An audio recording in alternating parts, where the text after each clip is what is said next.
Coming up on Valley News Now, an update to a story we've been covering for quite some time. A Grand Forks paraprofessional now facing federal child sexual exploitation charges. We have all the details coming up. Barbies filled with fentanyl in Missouri. We're hearing from local thrift stores here in Fargo, Moorhead, about why that's not likely to happen here. Plus, a day many of us have been waiting for. Wingstop, now open in Fargo. We go to one of our reporters who was on scene for their grand opening. Valley News Now is live.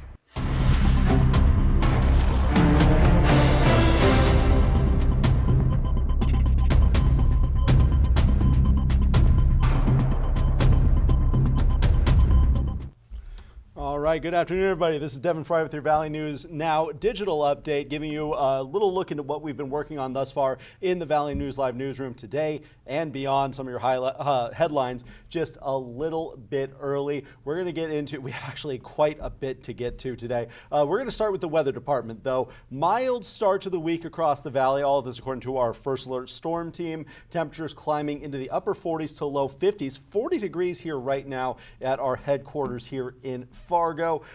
Skies partly sunny before clouds increase tonight. And actually, through the miracles of modern technology, we could actually look at what things look like outside right now. This is our sky cam. I believe this is our North Fargo sky cam. As you can see, like the first alert storm team was talking about there, the cloudiness that we're seeing here in the area. But we're going to get to the experts a little bit to hear a little bit more about what we can expect in the forecast for tonight as well as this week in general. Let's go to Valley News Live meteorologist Summer Schnellbach with the latest on what we can expect from this current weather front. I'm meteorologist Summer Schnellbach. We started with some sunnier conditions. Cloud cover has moved in, and we've even seen a couple of isolated, very light showers move through the region. Overall, we've got a pretty dry air mass in place, so not everything we've seen on radar is making it down to the surface this afternoon. We're tracking a couple of things. Our next weather maker arrives Wednesday into Thursday, and we have now raised the first alert. On a Wednesday morning, a few light mixed showers trek across the international border, a mostly cloudy day for the day on Wednesday, and then Wednesday later in the day and into early Thursday morning, another round of showers moves through. This one looking to be a bit more widespread with some light snow, some wintry mix in the northern valley, some rain in the southern valley. And that round brings a bit bigger icing potential. Right now looking mostly to be in the northern valley, along and north of Highway 200. So we've raised the first alert for the northern valley only Wednesday night into Thursday morning, because that light icing going to create some slick, icy roads. Giving you that first alert heads up. And it's going to be cooler Thursday. We go from 40s and 50s Wednesday to near 60 far south to 30s on Thursday with some wind too. We're going to break down that full forecast for you coming up tonight on Valley News Live. Thank you for that, Summer. And if you don't want to wait to watch the forecast, which please tune in to watch the forecast. They're able to give you a lot more details and some cool fancy graphics that you can look at that we just can't necessarily display here. They'll have that for you coming up tonight. But if you want to skip the wait, just download the First Alert Weather app. We have the very latest for you right when you need it, right at your fingertips. Now let's get into some of the headlines that we have through the Valley News Live newsroom today so far. This is a story we've been covering, I believe, since December. Yeah, that's when the arrest was there. A former Grand Forks school employee is now facing federal charges in a child sexual exploitation case. A federal grand jury indicted Milan Nelson, who is on your screen right now, on 7 counts, including sexual exploitation of a child and receipt of child sexual abuse material. Prosecutors say Nelson used Snapchat to solicit 5 minors ranging in age from 13 to 15 to produce sexually explicit images and videos, and then paid them for those images through Apple Cash. Nelson was a paraprofessional at Valley Middle School. He was first arrested in December after a 13-year-old boy's parents discovered communications between their son and Nelson and reported it to police. State charges have been dismissed since this federal indictment was filed. Nelson is currently being held at the Grand Forks County Correction Center. We also just very recently got a date for this trial to start. We're going to have those that information updated on this story on our website, valleynewslive.com. As soon as I get done here, I'll make sure that that gets updated. Another court filing today. A Moorhead man is facing 4 felony counts of criminal sexual conduct after prosecutors say DNA evidence links him to the rape of an 18-year-old woman. Again, disturbing charges here. Ricardo Mendoza Bandera was charged in Clay County District Court. Prosecutors say the assault happened in the early morning hours of September 19th at Mendoza Bandera's apartment. Court documents say the victim was heavily intoxicated, repeatedly told him no, and physically tried to get away. Lab results from the Minnesota BCA matched Mendoza Bandera's DNA to samples collected during a sexual assault exam. The most serious charge carries a maximum sentence of 30 years in prison. Mendoza Barrera is also facing a separate felony drug charge after deputies found methamphetamine on him during a recent arrest. He's being held at the Clay County Jail pending further proceedings. A 35-year-old woman is dead following a rollover crash in Thief River Falls. Now, we have had some comments on this saying that this may not be the exact address where this happened, but all information is from Minnesota State Patrol. We will, of course, work to verify that here in the near future. Minnesota State Patrol says Florist Ruby Rose Strong was traveling west on Great Divide Road just after noon Sunday when her van crossed Highway 89 and rolled into trees. Strong was pronounced dead at the scene. State Patrol says she was not wearing a seatbelt. Whether alcohol was a factor in this crash does remain under investigation. Again, that's according to the incident report from the Minnesota State Patrol. 2 people are behind bars after a vehicle and foot pursuit in West Fargo on Sunday night. Officers tried to stop a vehicle near 13th Avenue East just before 10 p.m. for a traffic violation, but the driver fled. Spike strips were deployed and the vehicle hit a nearby squad car before the driver and passenger both tried to run on foot. Passenger quickly caught. The driver fled into a nearby park but was tracked down with help from a K-9 unit and the department's drone unit. These are the 2 in question here. Driver Stephen Foster faces multiple felony charges, including fleeing, reckless endangerment, and possession of methamphetamine. Passenger Katie Hagland was arrested on outstanding warrants and drug paraphernalia charges. No incidents were reported as a result of this chase. Moving on now, a viral video. This is crazy video. Viral video out of Lake of the Woods is sparking a debate about late season ice safety. Let's pull up this video for you here. I believe I have the right one. Let's find out together live. Yeah, here it is. Look at this. The footage posted Sunday and viewed more than 1 million times shows vehicles driving through about a foot of standing water sitting on top of about 3 feet of ice. Safety experts say 3 feet of clear solid ice can support most vehicles, but they do caution that ice is never fully safe. They urge anyone heading out to check local conditions, avoid open water, and watch for pressure ridges or cracks. Minnesota law required all permanent ice fishing houses to be off lakes by March 16th. You got to get those ice fishing trips in while you can, I guess. Please be cautious out there.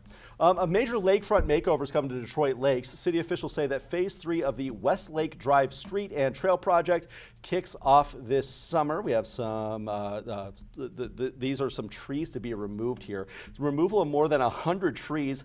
Of the 159 trees currently in the project area, 104 will come down. Officials say that many were nearing the end of their life expectancy and the existing stand is overcrowded. The city plans to plant 58 new trees along with some shrubs and perennials. Tree removal must be completed by March 31st to comply with environmental rules protecting the endangered long-eared bat. Interesting. Salvageable wood will be reclaimed by a local community organization. Let's go to our digital exclusive for today. Now, a store in Missouri recently, this is a story we reported here at Valley News Live, a store in Missouri recently found fentanyl hidden inside Barbie dolls, and now local thrift shops are taking notice. Tonight, Jessica Bringy sits down with reporter Anna Ballweber, who talked to local thrift stores about how they make sure that this isn't something that happens here. This is our Valley News Now digital exclusive. Let's kick things over to Jessica Bringy and Anna Ballweber. Devin, local thrift stores are ensuring something like what happened in Missouri with that fentanyl will not happen here. Our own Anna Ballweber spoke with some thrift stores about the inspection process the staff go through. It's pretty rigorous, Anna. It is, and it's something that you don't think about. You know, you go to a thrift store, you go buy something. You don't think about what happens behind the scenes, really.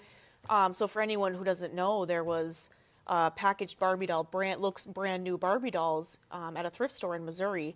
Someone opened it and there was fentanyl in it. Yep. So I'm talking to some local thrift stores about those inspection, policies that they have. And I asked them, you get a brand new looking packaged thing. Do you open it? And they do. They open it before they price it, which I didn't know that. You see something brand new, you just leave it. Yeah. But yeah, so that was a big surprise to me. They talked a lot about their safety policies, sorting through stuff. They're always wearing gloves and their hair is back and stuff. So a lot of stuff that I didn't know about today. Well, especially given that thrifting has taken off. Yes. It's not something that I think was more taboo 10-ish years ago. A lot of people like to go to find home decor, clothes, discounted goods. So this is something that affects a lot more families. Yep. Are there any other safety procedures that thrift stores and any thrift store you spoke in particular says is important when receiving a lot of goods where you're not necessarily sure where they're coming from? Yeah, a good perspective he had was actually on the other side. If you're looking to donate, I mean, clearly don't donate fentanyl, but he did say, we get a lot of dirty items. The best thing to do is make sure you're washing it, and because they're not going to wash it. Yeah. He did speak about what they do in those cases. They get a dirty item. They try to send things over to some of our local homeless shelters.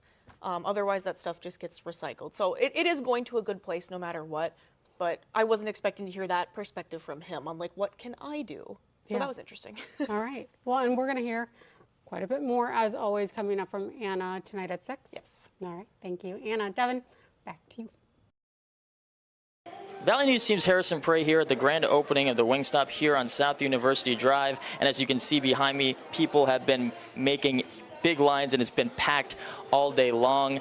For a lot of people in the FM area, they came here right at 10:30 Monday morning, and the line has not stopped in terms of how long it's been. As you can clearly see, the line is proof that the energy is back and that people have been waiting. It's just something new.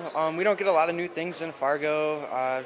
Tried a lot of the places in Fargo, so it's just something new, and I was excited to try it. I'm glad that it's here now, and I think that if the food's really that good, everybody should come to Wingstop today. And if you're planning on making the trip, you may want to budget your time and expect to wait in line, but judging by the amount of people here and those that I talked to, it seems to be worth the wait.